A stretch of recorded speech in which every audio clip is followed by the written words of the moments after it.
Welcome back to my channel that is lectures by doctor Shivi Bhasin. आज हम एक immunology का काफ़ी इंटरेस्टिंग टॉपिक लेकर आए हैं। ये इन उन सभी स्टूडेंट्स के लिए बहुत बेनिफिशियल होगा जो कहीं भी इम्यूनोलॉजी पढ़ रहे हैं या इंस्ट्रूमेंटेशन के पेपर हैं। कहीं हमारी यूनिवर्सिटी में मैंने देखा इंस्ट्रूमेंटेशन का भी पेपर है, इम्यूनो टेक्निक्स के टॉपिक हैं, तो उन सब के लिए ये वीडियो बेनिफिशियल होगा। और ये टॉपिक आजकल जब से कोविड एरा चालू हुआ है, कोविड का टाइम है, तब से हम एलाइजा का नाम, RT-PCR का नाम और रैपिड एंटीजन टेस्ट का नाम ये सब कॉमनली सुनते आए हैं। तो एलाइजा वैसे भी एक बहुत कहना चाहिए इम्पॉर्टेंट इम्यूनो ऐसे है। ये एक ऐसी टेक्निक है जो काफ़ी सारे डिजीज़ के डायग्नोसिस में यूज़ की जाती है। तो डिले नहीं करते हुए जल्दी से चालू करते हैं आज का टॉपिक, जो है एंजाइम लिंक्ड इम्यूनोसॉर्बेंट असे। और इसमें हम सबसे पहले देखेंगे introduction, history, principle, types, application और पॉइंट टू रिमेंबर। सबसे पहले हम समझेंगे कि एक्चुअली एलाइजा या एंजाइम लिंक्ड इम्यूनोसॉर्बेंट असे ये होता क्या है। ये एक तो वो स्टूडेंट्स जिनको ऑब्जेक्टिव आते हैं वो ये ध्यान रखें कि ये इसको डिस्कवर किसने किया था या किसने इसे दिया था। तो एंगवॉल एंड पर्लमैन ने 1971 में ये टेक्निक जो है वो डिस्कवर करी थी।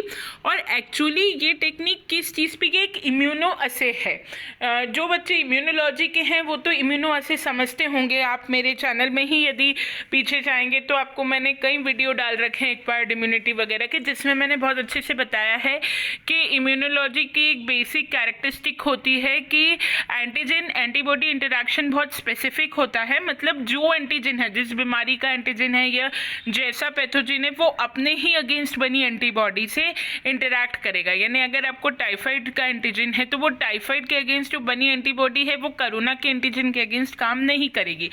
So that means specificity is the basic principle of immunology. और वही चीज़ जो है आपको मतलब पूरे इम्यूनोलॉजी में काम में आएगी। और एक्चुअली एलाइजा किस प्रिंसिपल पे रिलाई करता है कि ये किसी भी एक अननोन एंटीजन को या किसी एंटीजन के अगेंस्ट बनी हुई एंटीबॉडी को ब्लड में डिटेक्ट करने के काम में आता है। इसमें बेसिकली हम एक 96 वेल की एलाइजा प्लेट का इस्तेमाल करते हैं। मैं आगे आपको डायग्राम में बताऊंगी। एलाइजा प्लेट इसमें एक इस्तेमाल होती है। आप सबने मैक्सिमम लोग जो MSc वगैरह के स्टूडेंट हैं अपने प्रैक्टिकल में भी देखी होगी। एलाइजा प्लेट होती है जिसमें 96 वेल्स होते हैं। उस प्लेट के ऊपर या तो एंटीजन कोटेड होता है या एंटीबॉडी कोटेड होती है। यदि उस प्लेट के ऊपर एंटीजन कोटेड है तो टेस्ट सैंपल से एंटीबॉडी डाली जाएगी, और यदि उस प्लेट के ऊपर एंटीबॉडी कोटेड है तो टेस्ट सैंपल से एंटीजन डाला जाएगा।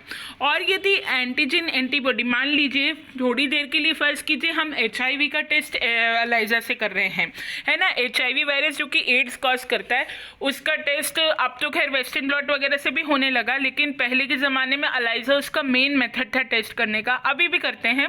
तो उसमें हम क्या करेंगे, यदि हमारे वेल के ऊपर एंटीबॉडी कोटेड है या एंटीजन कोटेड है HIV का, तो हम ब्लड सीरम सैंपल से एंटीबॉडी डालेंगे। जो टेस्ट सैंपल ह्यूमन बीइंग का वो सीधे उसमें डालेंगे, एंटीबॉडी डालेंगे। यदि एंटीबॉडी जो ब्लड में है वो HIV के, अगर किसी पेशेंट को HIV हुआ है तो उसके ब्लड में जब HIV का एंटीजन जाएगा तो उसकी बॉडी उसके अगेंस्ट एंटीबॉडी बनाएगी।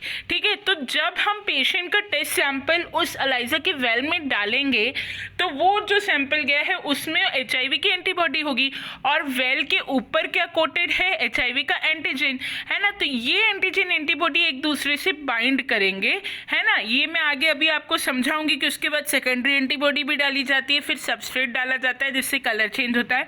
But the idea of the story is कि यदि किसी पेशेंट के अंदर HIV का एंटीजन एंटर किया है तो उसकी बॉडी ने उसके रिस्पॉन्स में एंटीबॉडी बनाई है ना। और अगर वेल के ऊपर HIV का एंटीजन कोटेड है तो पेशेंट के सैंपल को जब हम उसमें डालेंगे तो वेल में, तो पेशेंट के सैंपल में उसके अगेंस्ट बनी एंटीबॉडी है।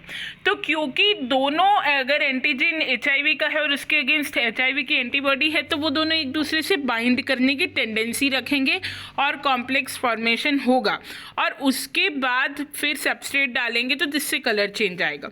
तो यही इस एलाइजा का जो बेसिक प्रिंसिपल है वो ये है है कि जो चीज़ हम कोई भी चीज़ एंटीजन या एंटीबॉडी वेल के ऊपर कोट करते हैं उसकी अपोजिट चीज़ जो होती है, यदि हमने एंटीबॉडी कोट कर दी वेल पे तो पेशेंट के सीरम से या पेशेंट के ब्लड से हम ब्लड को डालेंगे उसमें एंटीजन टेस्ट करने के लिए, और यदि हमने एंटीजन कोट किया है वेल पे तो पेशेंट के सीरम से हम एंटीबॉडी टेस्ट करेंगे। अगर कोई पेशेंट किसी पर्टिकुलर बीमारी का मरीज है तो उसके ब्लड सैंपल में उस पर्टिकुलर बीमारी का एंटीजन भी होगा और उसकी बॉडी ने उसके रिस्पॉन्स में एंटीबॉडी भी बनाई होगी।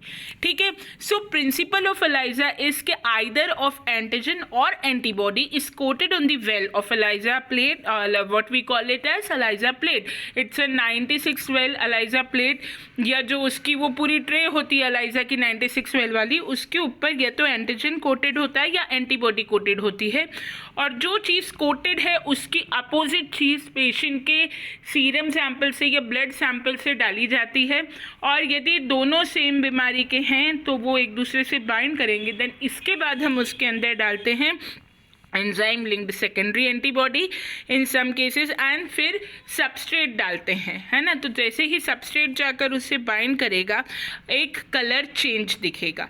ये कलर चेंज कितना ज़्यादा इंटेंस है इससे पता पड़ता है कि वो बीमारी उस पेशेंट को कितनी ज़्यादा सीवियर है। ठीक है, there are two types of ELISA, qualitative ELISA and quantitative ELISA। Qualitative ELISA में सिर्फ आपको कलर चेंज दिखेगा, वैसे तो सब क्वांटिटेटिव ही होते हैं आजकल, पर फिर भी टर्मिनोलॉजी के हिसाब से दो तरह से, कहीं कहीं सिर्फ कलर चेंज देखा जाता है और कहीं कहीं इस कलर चेंज को बाकायदा मैक्सिमम जो हॉस्पिटल्स में होता है वो ELISA रीडर के अंदर इसे डाल के रीडिंग ली जाती है ना। आप लोग जब प्रैक्टिकल करेंगे या किसी ने भी बच्चे ने, जब भी आप लोग किसी हॉस्पिटल में ट्रेनिंग करेंगे पैथोलॉजी लैब में, तो आप देखेंगे कि कुछ वेल ELISA ट्रे के एक ब्लैंक छोड़ा जाता है, एक पे पॉजिटिव कंट्रोल होता है, एक पे नेगेटिव कंट्रोल होता है, और बाकी सब में सैंपल डाले जाते हैं, so that you can compare कि स्टैंडर्ड कलर चेंज कितना आना चाहिए और कलर चेंज कितना ज़्यादा आ रहा है। वो आप जब सबस्ट्रेट डालेंगे, पहले आपने वेल के ऊपर एंटीजन कोट करा फॉर एग्जांपल, है ना, पेशेंट के ब्लड सीरम से आप एंटीबॉडी टेस्ट कर रहे हैं, है ना, तो आपने पेशेंट का ब्लड सीरम डाला, देन आपने सेकेंडरी एंजाइम लिंक्ड एंटीबॉडी डाल दी, देन आपने सबस्ट्रेट डाल दिया। ठीक है, फिर कुछ समय के लिए छोड़ा ताकि कलर चेंज ऑब्जर्व करा जा सके। ठीक है, फिर आपको कलर देख के कलर चेंज दिखेगा, बट इस कलर चेंज को आप कैसे कंपेयर करेंगे? तो जो ELISA ट्रे होती है उसी में आपका एक पॉजिटिव कंट्रोल होता है और एक नेगेटिव कंट्रोल होता है। उसमें ये होता है कि आपको ये पता जाएगा, 3 वेल में अलग अलग सैंपल्स डालेंगे जिसमें स्टैंडर्ड आएगा कि अगर तो आपके पेशेंट को कोई बीमारी नहीं है तो वो स्टैंडर्ड कलर देख के आप बता सकते हैं, अगर आपके पेशेंट को बीमारी है तो कम है बीमारी की सीवियरिटी तो कैसा कलर चेंज आएगा, और ज़्यादा है बीमारी की सीवियरिटी तो कैसा कलर चेंज आएगा। सो क्वांटिटेटिवली आप देख के भी बता सकते हैं कि आपका पेशेंट डिजीज्ड है या नहीं, but for much more accurate analysis this entire setup of the ELISA tray is put into an ELISA reader. ज़्यादा अच्छे एनालिसिस के लिए ये जो पूरा का पूरा ELISA ट्रे है उसे ELISA रीडर के अंदर डाला जाता है और एक पूरी शीट जनरेट होती है जिससे आपको ये पता पड़ता है कि कितना एग्जैक्टली वैल्यू कंट्रोल की कितनी है और आपके पेशेंट की वैल्यू कितनी, उससे ज़्यादा आ रही है तो आपका पेशेंट के डिजीज़ की सीवियरिटी जितनी ज़्यादा वैल्यू आ रही है उतनी ज़्यादा होगी। ठीक है, ये एग्जैक्टली मैंने वो बताया, ये चीज़ आपको बुक्स में भी नहीं मिलेगी, मैंने वो बताया जो हम लोगों ने अपने रिसर्च के एमफिल के दौरान मैंने जो अरविंदो में किया था वैसे मैंने आपको पूरा एक्सप्लेन किया। जनरली कॉलेजेस में ELISA रीडर तो मैक्सिमम जगह नहीं होता है, हम लोग सिर्फ कलर चेंज से उसको बताते हैं कि कितना कलर चेंज आया उतनी डिजीज़ की सीवियरिटी। लेकिन यदि आप हॉस्पिटल वगैरह में काम करेंगे, ज़्यादा बड़ी रिसर्च लैबोरेटरीज में करेंगे तो वहाँ ELISA रीडर से आपको बाकायदा चेंज दिखेगा। सो आई होप आपको ये समझ में आया होगा what is the idea, what is the concept behind this immuno assay, है ना। जो भी पहले तो मैं ये बता दूं कि जो भी रिएक्शंस या जो भी टेक्निक्स इम्यूनोलॉजिकल होती है वो एंटीजन एंटीबॉडी की बाइंडिंग पर रिलाई करती हैं, एंड सच टेक्निक्स जो एंटीजन एंटीबॉडी की बाइंडिंग उनके कॉम्प्लेक्स फॉर्मेशन पर रिलाई करती हैं, they are known as immuno techniques और इम्यूनो असे, है ना। ऐसी एक मेन टेक्निक है अलाइजा, जिसमें या तो अननोन एंटीजन को पेशेंट के सीरम से डिटेक्ट किया जाता है या अननोन एंटीबॉडी को पेशेंट के ब्लड या सीरम से डिटेक्ट किया जा सकता है, ठीक है। अगर एंटीजन डिटेक्ट कर रहे हैं तो अलाइजा प्लेट पे एंटीबॉडी कोटेड होगी, और अगर एंटीबॉडी पेशेंट के सीरम से डिटेक्ट कर रहे हैं तो अलाइजा प्लेट के ऊपर एंटीजन कोटेड होगा, ठीक है। जो भी कोटेड है उसकी अपोजिट चीज़ आप पेशेंट के सैंपल से डालेंगे, उसके बाद सेकेंडरी एंजाइम लिंक्ड एंटीबॉडी डाली जाएगी और सबस्ट्रेट डाला जाएगा और कलर चेंज ऑब्जर्व किया जाएगा, ठीक है।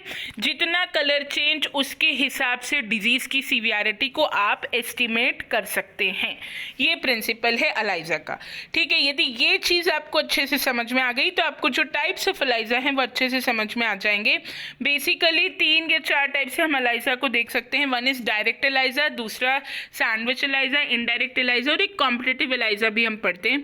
जो डायरेक्ट अलाइजा होता है, in this the first step antigen to be tested, जो एंटीजन रहता है, नॉट टू बी टेस्टेड, जो एंटीजन रहता है वो यहाँ प्लेट के ऊपर डाला जाता है ना। उसके बाद उसके अंदर एंटीजन आपने प्लेट के ऊपर डाल दिया, उसके बाद उस वेल्स में अलाइजा ट्रे की जो वेल्स हैं उनके ऊपर एंटीजन को स्टेबल होने के लिए कुछ समय के लिए छोड़ा जाता है, ठीक है। उसके बाद इसके अंदर बोविन सीरम एल्ब्यूमिन या केसिन डाला जाता है ताकि जो पूरी की पूरी प्लेट है वो भी अच्छे से मतलब कवर हो जाए इससे, ठीक है। देन इसके बाद जब एंटीजन आपका अच्छे से स्टेबल हो गया, देन इसके बाद इसमें प्राइमरी एंटीबॉडी डाली जाती है ना।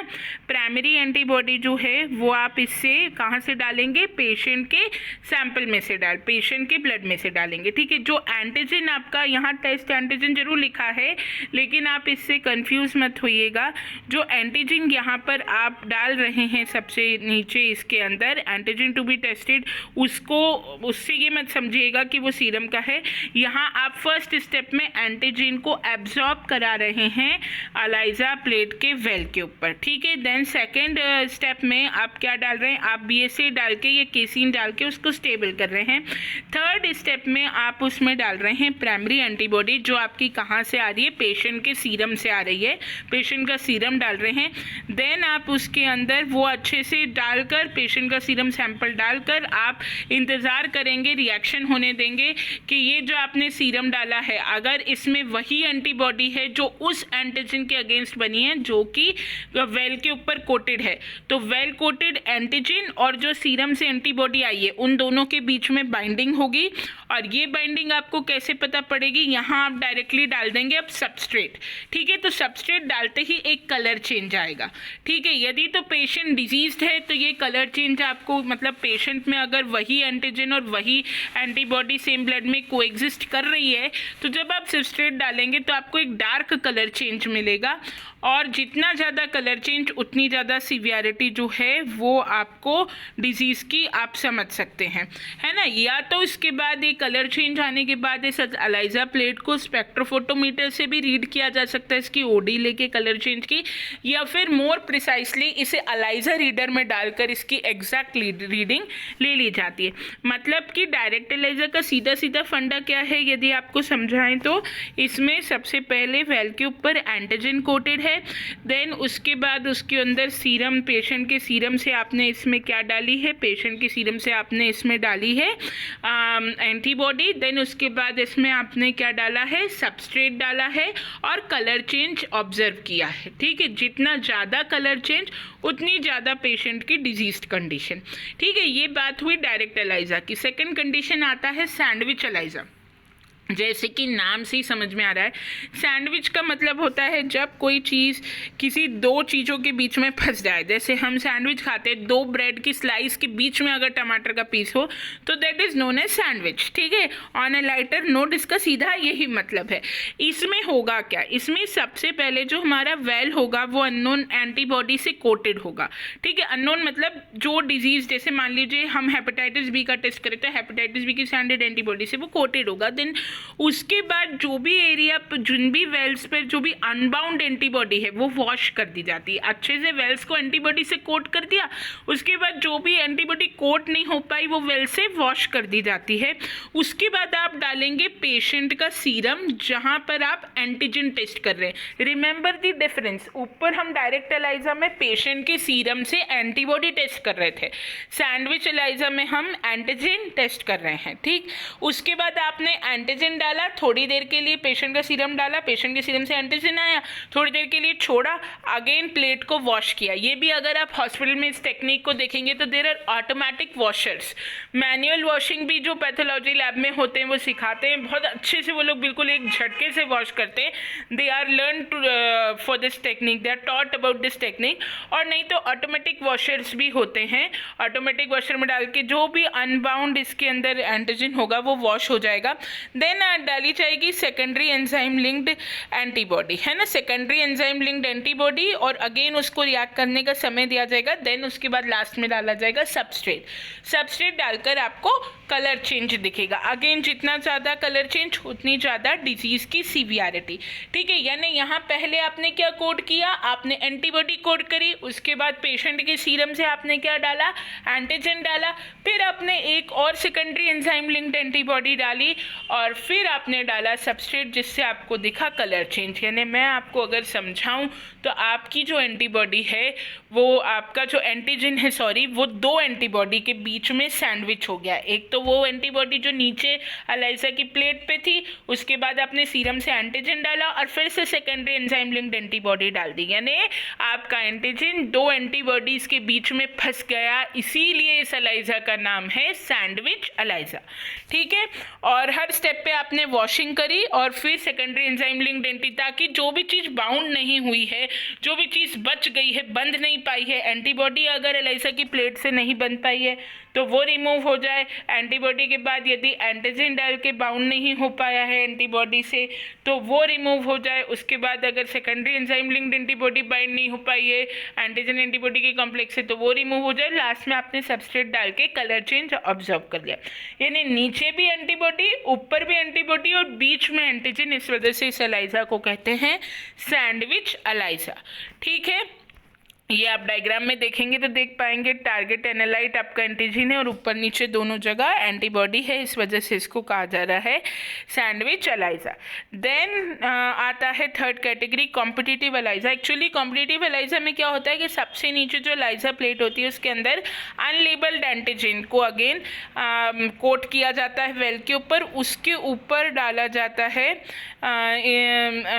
एंटीजन एंटीबॉडी कॉम्प्लेक्स, है ना, वो जो एंटीजन अपने वेल पे कोट किया है उसके बाद एंटीजन एंटीबॉडी जो कॉम्प्लेक्स है वो आप इसके अंदर डालेंगे और इसके बाद प्लेट को वॉश करेंगे ताकि इस एंटीजन एंटीबॉडी कॉम्प्लेक्स की जो एंटीबॉडी है वो अगेन इसके अंदर इसमें जाकर उस एंटीजन से बाइंड करी होगी जो वेल पे कोट है ना। वेल पे जो कोटेड एंटीजन है उससे ये जो एंटीजन एंटीबॉडी कॉम्प्लेक्स आपने स्टेप नंबर 2 में डाला। स्टेप नंबर 1 में आपने एंटीजन कोट करा प्लेट के ऊपर, स्टेप नंबर 2 में आपने उसी एंटीजन के साथ एंटीबॉडी कॉम्प्लेक्स जो भी किट में आया था वो ही आपने डाला है। तो ये डालने के बाद आप थोड़ी देर रिएक्शन होने देंगे ताकि ये जो एंटीजन एंटीबॉडी कॉम्प्लेक्स की एंटीबॉडी है वो इस कोटेड वेल पे कोटेड एंटीजन से बाइंड कर जाए और जो अनबाउंड एंटीबॉडी है, जो अनबाउंड एंटीजन हैं एंटीबॉडीज़ हैं वो वॉश हो जाए। जो एंटीबॉडी इस एंटीजन के साथ बाइंड हो गई वो हो गई और जो नहीं हो पाई वो वॉशिंग से रिमूव हो जाए, है ना। इसके बाद आप इसके अंदर जो अनबाउंड एंटीबॉडी है वो रिमूव हो जाएगी। फिर आपकी जो प्राइमरी एंटीबॉडी थी, है ना, जो आपका प्राइमरी जो वेल कोटेड एंटीजन था, है ना, और ये जो सॉरी यहाँ एक चीज़ मैंने थोड़ी सी गलत बोल दी, जो एंटीजन एंटीबॉडी कॉम्प्लेक्स है वो यहाँ आपका सीरम से आएगा पेशेंट के, यानी वेल के ऊपर कोटेड एंटीजन है ना, और इसके बाद आपने इसमें डाला है पेशेंट का सीरम। उसके अंदर अगर पेशेंट डिजीज़ है तो उसके अंदर वो एंटीजन होगा और उसके खिलाफ उसकी बॉडी ने एंटीबॉडी भी बनाई होगी, तो एंटीजन एंटीबॉडी ने कॉम्प्लेक्स बनाया होगा, तो वो जो आप डालेंगे वो पेशेंट के सीरम से डालेंगे। मैंने शायद बुलावे में ये बोल दिया कि किट से आया है, नहीं, किट से नहीं आया है। एंटीजन एंटीबॉडी कॉम्प्लेक्स कहाँ है, पेशेंट के सीरम से आएगा। देन वो जो एंटीजन एंटीबॉडी कॉम्प्लेक्स है उसकी अगर एंटीबॉडी इस वेल कोटेड एंटीजन के लिए स्पेसिफिक है तो वो एंटीबॉडी कॉम्प्लेक्स वाले एंटीजन को छोड़कर इसके साथ बाइंड करेगी, है ना। और जैसा एग्लूटिनेशन में लैटिस टाइप स्ट्रक्चर फॉर्म होता है वो फॉर्म हो जाएगा, और जो एंटीबॉडी नहीं बाइंड कर पाएगी वो वॉश हो जाएगी, ठीक है। और उसके बाद आप इसमें अगेन डालेंगे सेकेंडरी एंजाइम लिंक्ड एंटीबॉडी, है ना, और फिर आप डाल देंगे सबस्ट्रेट। अगेन जो सेकेंडरी एंजाइम लिंक्ड एंटीबॉडी होगी वो अगेन वॉश हो जाएगी, जो बाउंड नहीं हो पाएगी, और लास्ट में डाल देंगे सबस्ट्रेट ताकि उससे कलर चेंज आ जाए। और अगेन जितना ज़्यादा कलर चेंज उतनी सीवियरिटी डिजीज़ की।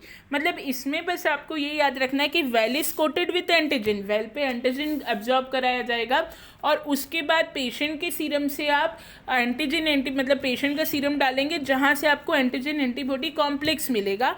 और यानी कि यहाँ आप देखेंगे कि जो एंटीजन कोटेड है उसके ऊपर एंटीजन एंटीबॉडी कॉम्प्लेक्स होगा, और उसके बाद जो एंटीबॉडी इस एंटीजन एंटीबॉडी कॉम्प्लेक्स से आएगी वो कोटेड एंटीजन से बाइंड करेगी, और उसके बाद आप सेकेंडरी एंजाइम लिंक्ड जो एंटीबॉडी है वो डालेंगे। तो दो तरह की एंटीबॉडी, वो सेकेंडरी एंजाइम लिंक्ड एंटीबॉडी भी एंटीजन से बाइंड करने के लिए कॉम्पीट करेगी। तो यहाँ पे जो दो तरह की एंटीबॉडी, एक तो कॉम्प्लेक्स वाली एंटीबॉडी और एक सेकेंडरी एंजाइम लिंक्ड एंटीबॉडी, दोनों ही एंटीजन से वेल कोटेड एंटीजन से बाइंड करने के लिए कॉम्पीट कर रही हैं, कॉम्पिटिशन कर रही हैं आपस में, इसलिए ये एलाइजा कॉम्पिटिटिव एलाइजा कहलाता है। लास्ट में आप डाल देंगे सबस्ट्रेट जिससे हो जाएगा कलर चेंज, और इस कलर चेंज को आप एलाइजा रीडर से ऑब्जर्व कर सकते हैं या स्पेक्ट्रोफोटोमीटर से कैलकुलेट कर सकते हैं, मतलब इसकी ओडी ले सकते हैं। अगेन बाकी की चीज़ें वही रहेंगी, सिर्फ इसमें अगेन अंतर ये था कि आप एंटीजन एंटीबॉडी कॉम्प्लेक्स सीरम से ले रहे हैं और फिर सेकेंडरी एंटीबॉडी डाल रहे हैं, तो दोनों एंटीबॉडीज़ एंटीजन एंटीबॉडी कॉम्प्लेक्स वाली भी और सेकेंडरी एंटीबॉडी भी कॉम्पीट करेंगे एंटीजन से बाइंड करने के लिए, इसलिए ये एलाइजा जो है कॉम्पिटिटिव एलाइजा कहलाता है। फिर लास्ट कैटेगरी इसके अंदर आती है इनडायरेक्ट एलाइजा। इनडायरेक्ट एलाइजा जो है इसमें भी एंटीजन जो है वो कोट होता है वेल के ऊपर, पहले अनलेबल्ड प्राइमरी एंटीबॉडी डाली जाती है ना, वो जाके कोटेड एंटीजन से बाइंड कर दी जाती है, बाइंड कर लेती है, फिर सेकेंडरी एंटीबॉडी डाली जाती है। अगेन इसमें भी वही होता है, antigen is coated on the well, antigen well पे कोट होगा। अगेन आप एक अनलेबल्ड या सीरम से जो आपका टेस्ट सैंपल होगा उससे एंटीबॉडी डालेंगे और फिर सेकेंडरी एंटीबॉडी डालेंगे, है ना, जो प्राइमरी एंटीबॉडी से बाइंड कर जाएगी, है ना, जो जाके प्राइमरी एंटीबॉडी से बाइंड करेगी। वही मतलब आपके वेल के ऊपर एंटीजन है, उसके बाद सीरम है आपका, सेकेंडरी एंजाइम लिंक्ड एंटीबॉडी है, और फिर लास्ट में सबस्ट्रेट है जिससे आपको कलर चेंज दिखेगा। ऊपर वाले में क्या था, एंटीजन एंटीबॉडी का कॉम्प्लेक्स था, पहले एंटीजन कोटेड था, फिर एंटीजन एंटीबॉडी का कॉम्प्लेक्स था, फिर सेकेंडरी एंजाइम लिंक्ड एंटीबॉडी थी। यहाँ सीधी कहानी है कि सबसे पहले आपका एंटीजन है, उसके बाद आपका क्या है, आपका सीरम सैंपल है, और उसके बाद आपकी सेकेंडरी एंटीबॉडी है। मतलब सीरम सैंपल से आपकी प्राइमरी एंटीबॉडी आ रही है, उसके बाद आपकी सेकेंडरी एंटीबॉडी है, और फिर सबस्ट्रेट है। सबस्ट्रेट डालते ही जैसे ही आप हर स्टेप पे आपको वॉशिंग करनी है ताकि अनबाउंड जो भी चीज़ें हैं वो वॉश होके अलग हो जाए, और हर स्टेप के ऊपर आपको वॉशिंग करने के बाद थोड़े टाइम के लिए, मतलब पहले थोड़े टाइम के लिए छोड़ना है और फिर वॉशिंग करनी है ना। और लास्ट में जब आप सबस्ट्रेट डालेंगे तो आपको कलर चेंज दिखेगा, जिसको अगेन आप स्पेक्ट्रोफोटोमीटर से या फिर एलाइजा रीडर से ऑब्जर्व कर सकते हैं, ठीक है। तो मतलब एक बार मैं आपको फिर चारों को जो है वो बता देती हूँ कि डायरेक्ट एलाइजा में हमने क्या किया था, एंटीजन को वेल पे कोट किया, उसको स्टेबल होने दिया, देन हमने प्राइमरी एंटीबॉडी डाली, देन इसमें डायरेक्ट हम सबस्ट्रेट डाल रहे थे। डायरेक्ट एलाइजा में हम सेकेंडरी एंटीबॉडी नहीं डाल रहे थे, डायरेक्ट सबस्ट्रेट डाल रहे थे और कलर चेंज एब्जॉर्ब कर रहे थे, ठीक है।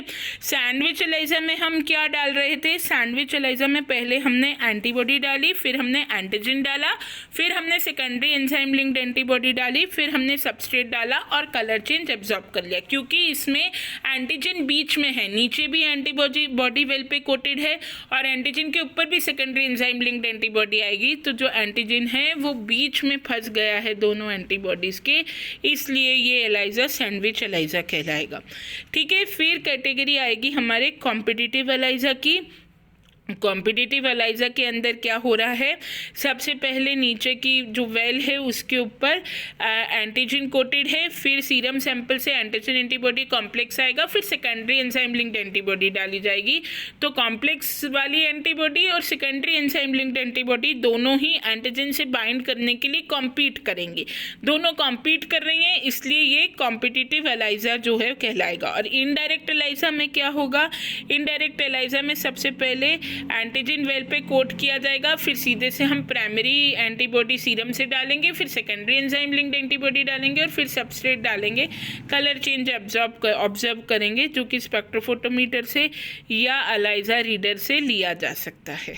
ठीक है, तो ये हुए हमारे डिफरेंट टाइप के एलाइजा। ये डायग्राम आपको चारों एलाइजा का एक अगर आप कॉमन दे देंगे तो अच्छा रहेगा।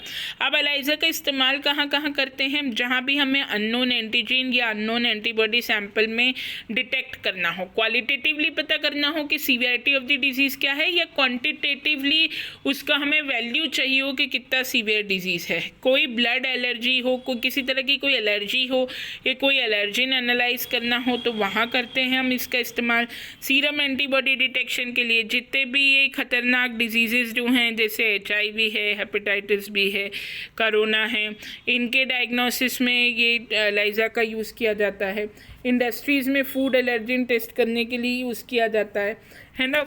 टॉक्सिकोलॉजी की स्टडी, टॉक्सिन्स की स्टडी के लिए, इन्फेक्शियस डिजीज़ की स्टडी के लिए, इन सभी के लिए एलाइजा का इस्तेमाल किया जाता है। इतना लिखना और डायग्राम बनाना आप लोगों के लिए BSc या MSc के स्टूडेंट्स हों, किसी भी ब्रांच के लाइफ साइंस के लिए, इतना सफिशेंट है आपके लिए। टेक्निक बहुत इंपॉर्टेंट है, देखिएगा, समझिएगा। अगर कुछ भी नहीं समझ में आए तो ज़रूर बताइएगा, कमेंट बॉक्स में पूछिएगा, और ज़्यादा से ज़्यादा वीडियो को लाइक करिए और शेयर करिए, तो आगे वीडियोज़ बनाने में मोटिवेशन मिलती है। Okay, thank you very much.